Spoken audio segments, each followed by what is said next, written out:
Now back to the enclave thing with the UAE. How did it happen that way? Well, long story short, in the 1930s, there were 4 main clans that ruled the peninsula area, and it kind of went like this. Okay guys, we need to figure out who we want to side with. Well, let's see, it's 1930, Oman is doing really good. I mean, they had a huge empire extending all the way to Africa. And they have such great resources like frankincense and date palms. Their markets are so flourishing.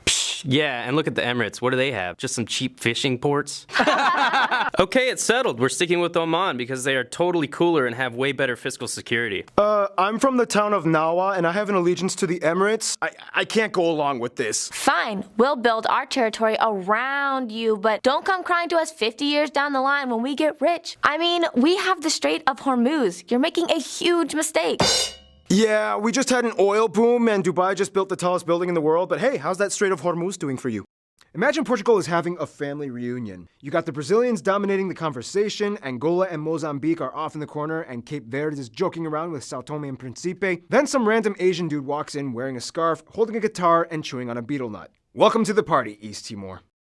Let me tell you a little story. Once upon a time, there were 2 brothers, Kazakhstan and Kyrgyzstan. The older one was favored by his adoptive father, went to a university, got a good job, built a corporation that employed thousands of people, and made billions. Whereas the younger brother was like, Ha, nerd. I'm gonna go like party in the mountains or something and like, I don't know, party and whatever, man.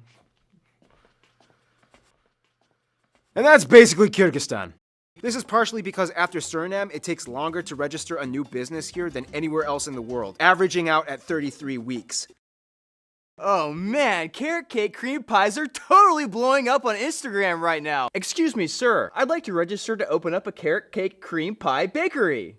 Okay. Finally, I opened up my carrot cake cream pie bakery. Excuse me, miss. Would you like to buy a carrot cake cream pie? That is so 8 months ago. Grapefruits are in now. No. They got married! Let me tell you a little story. Once upon a time, France had a son named Wallonia, and the Netherlands had a son named Flanders. One day, a bunch of crazy stuff happened in Europe, yada yada yada. After all the crazy stuff subsided, Flanders was like, hey, Wallonia. Yeah? I'm gonna move out of my parents' place, and I got this new rad apartment, but I kinda need another guy to help me pay for the rent. I don't know, you're kind of a cool guy, I guess. Would you like to be my roommate? Yeah, sure, I guess. Why not? But just for the record, I don't speak any Dutch. Oh, no worries, I don't speak any French.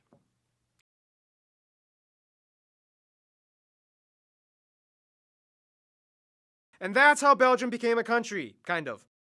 This has even led to a few skirmishes between nations that have built patrol stations on the island, and when they spot a ship that gets too close, things can get kind of ugly. It's kind of like this. Hey, what are you doing? This is my area. I'm just doing some fishing and research here, you know? Why do you have a shovel then? Are you building something? Or? Well, technically there's no land protruding from this reef, so there's no land claim. So you're just gonna build your own land? For research.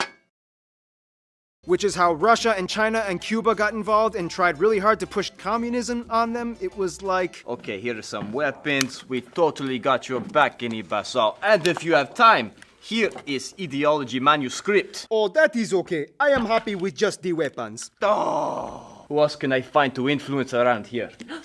Ooh, are those guns? You know, if the Portuguese-speaking countries were hanging out in a group, it would look kind of like this. Guys, estou entediado. Eu vou sair com meus outros amigos Tanzania, África do Sul. And I'm gonna start speaking English now. Eu nunca deixarei. Many of you guys in Namibian geography have told me that if you want to make the shape of Namibia on your hand, just curl your index finger, stick out your thumb, and go like this. That's not some kind of gang sign, is it? Let me check. Bloods, Crips, Kings, MS-13 Sureños, Common Crips. No, I think we're good. I went to a public school in Chicago. Ah.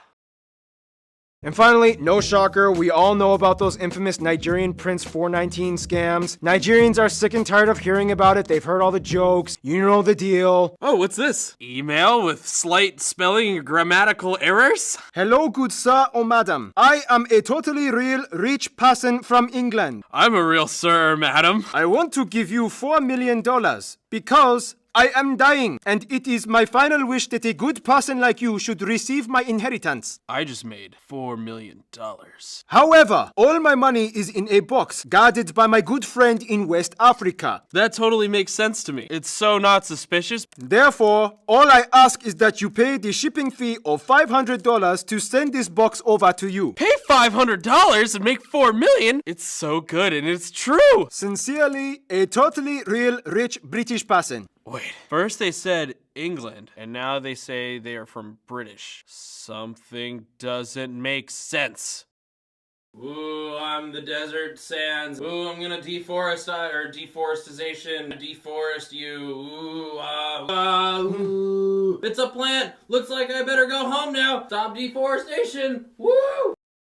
It has been the dominant party since they forcefully gained independence against their will. That's right, after the British left in 1959, they deliberately wanted to unify with Malaysia, but then it was like, Seriously? You're imposing a 20% revenue contribution hike on my fiscal input and have imposed the Bumiputera policy? Pretty sketchy, dude. Well, this is Malay territory, and you did want to join our federation, and even after we agreed on a level of autonomy, you still had the nerve to be an indignant little. That's not I think possible. that's true. No, Whatever because you- listen, if you You look are at the just so facts, involved. the facts. Okay, that's it. I'm kicking you out. Parliament, vote.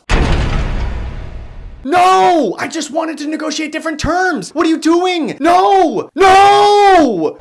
It is with great sadness that I must announce that our little island has now gained independence. little exaggerated, but literally Lee Kuan Yew was like sad during his announcement. He was even quoted for saying it was a moment of anguish. But anyway, now back to the Caprivi Strip thing. It looks weird, right? Why does Namibia have that one long panhandle? Well, basically, it kinda went like this. Well, we Germans took over Southwest Africa and East Africa. We need to connect them, but those pesky British keep blocking the way. Tell you what, maybe we can do a bit of a trade-off. How so? Well, you see those Zanzibar islands? Give me them. What? Yeah, give me them. That is literally off the coast of my territory. Do it, and I'll give you a corridor to the Zambezi River. It should go all the way to the east coast, and that's what you want, right? Okay, then give me back Heligoland. Deal! Ha! Ooh, what's so funny? Oh, nothing. Thanks for doing business, David Livingstone. What? Germany. Yeah, they knew a little secret. If any of you have ever had a family reunion, you all know what it's like to have a Romania show up. It's like...